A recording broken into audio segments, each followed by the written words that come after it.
नमस्कार दोस्तों, मैं अंकुर उपाध्याय स्वागत करता हूं आप सभी का आपके अपने YouTube channel share market analysis में।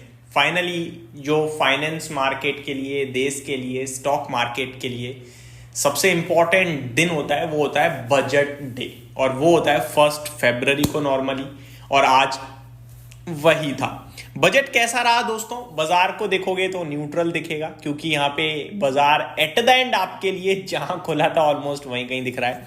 अभी 3:03 का समय हो रहा है और आपके लिए निफ्टी जो है 23,500 पे खड़ा है, यानी कि कुछ नहीं कर रहा है, फ्लैट है बिल्कुल। सेंसेक्स भी फ्लैट है। Mid cap, small cap index में एक्शन है। स्मॉल कैप 0.4% अप है, मिड कैप 0.3% डाउन है, यानी इन लाइन है मार्केट, कुछ नहीं कर रहा है। दो चीजें बताऊंगा, बजट से हटकर पहले बताता हूं, फिर बजट के बारे में डिटेल शेयर करूंगा। पहली जो बजट से हटकर है वो ये है कि आज मार्केट में उतना फ्लो नहीं है।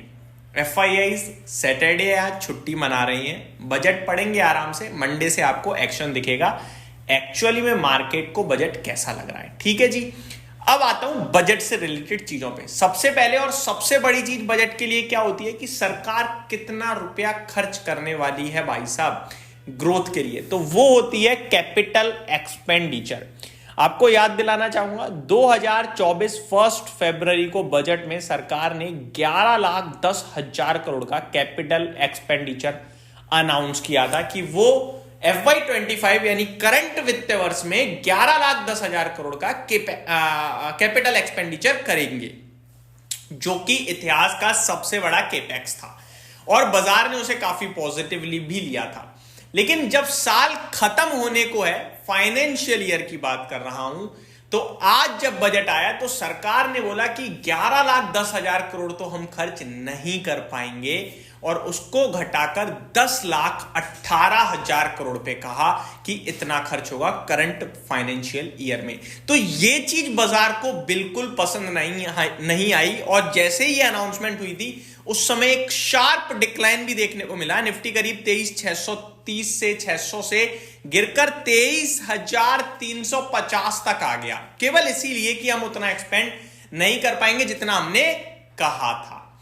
बाजार गिरा, लेकिन उसका ही अगले उस सेंटेंस के अगले सेंटेंस में फाइनेंस मिनिस्टर ने कहा कि अगले वित्त वर्ष यानी FY26 में जो केपेक्स है, जो कैपिटल एक्सपेंडिचर है, वो 11,21,000 करोड़ का होगा, जो कि हाईएस्ट एवर केपेक्स हो जाएगा।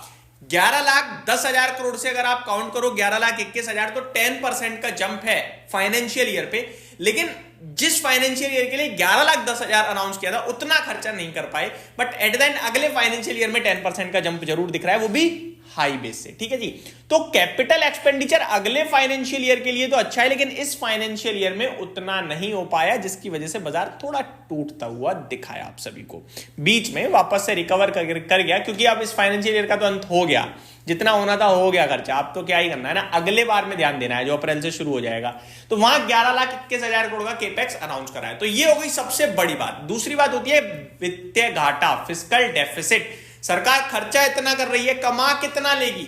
तो वहां पे सरकार ने करंट फाइनेंशियल ईयर में कहा है 4.8% का वित्तीय घाटा आएगा। पहले 4.9% का अनुमान था, अभी 4.8, तो ये अच्छी बात है, कम हो गया। कम क्यों हो रहा है? क्योंकि खर्चा ही कम कर रही है सरकार। ठीक है, खर्चा कम तो कमाएगी भी कम, तो वो फिस्कल डेफिसिट कम हो गया ऑटोमेटिकली।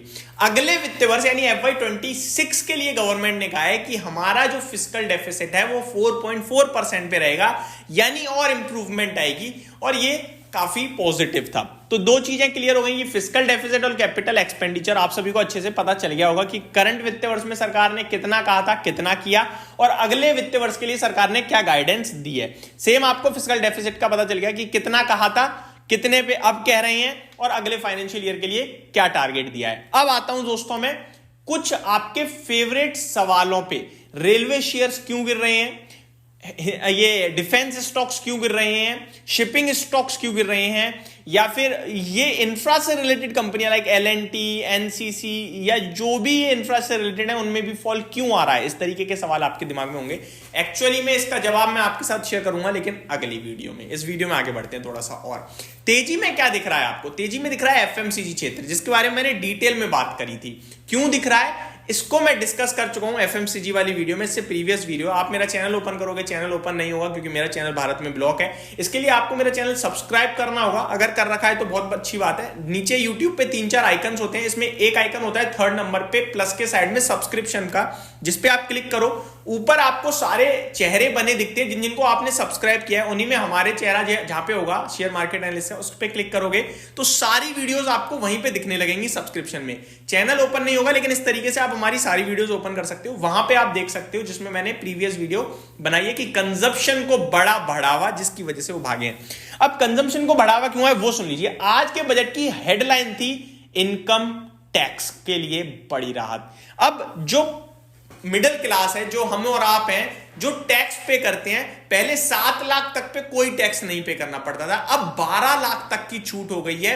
और जो काफी लोगों को कंफ्यूजन है 12,75 का, कि 12,75,000 है। देखो 75,000 के ना आपको बेनिफिट्स मिलते हैं कि आप वो पैसा कहीं और लगा दो तो वो फ्री में ही माना जाएगा। अब आपकी इनकम 12 लाख तक की है तो आपको छूट है, लेकिन अगर आपकी सैलरीड पर्सन हो और 12,75,000 कमा लिया आपने, तो इस 75,000 को आप कहीं यूटिलाइज कर सकते हो, जो भी बेनिफिट देते हैं, तो आपको कोई टैक्स पे नहीं करना है, राइट। अदरवाइज 12 लाख तक है, तो 12 लाख तक की इनकम पे आप कोई टैक्स नहीं है। और यही आज का सबसे बड़ा मुद्दा और सबसे बड़ी खुशी की बात थी, जिसकी वजह से इंसान के पास पैसा आएगा, और पैसा आएगा तो वो खर्चा करेगा, इसलिए कंजप्शन स्टॉक्स भागते हुए दिखे। इस वीडियो को यही समाप्त करते हैं। अगली वीडियो में आपके फेवरेट सवालों का जवाब दूंगा, why railway, defence, shipping stocks are falling.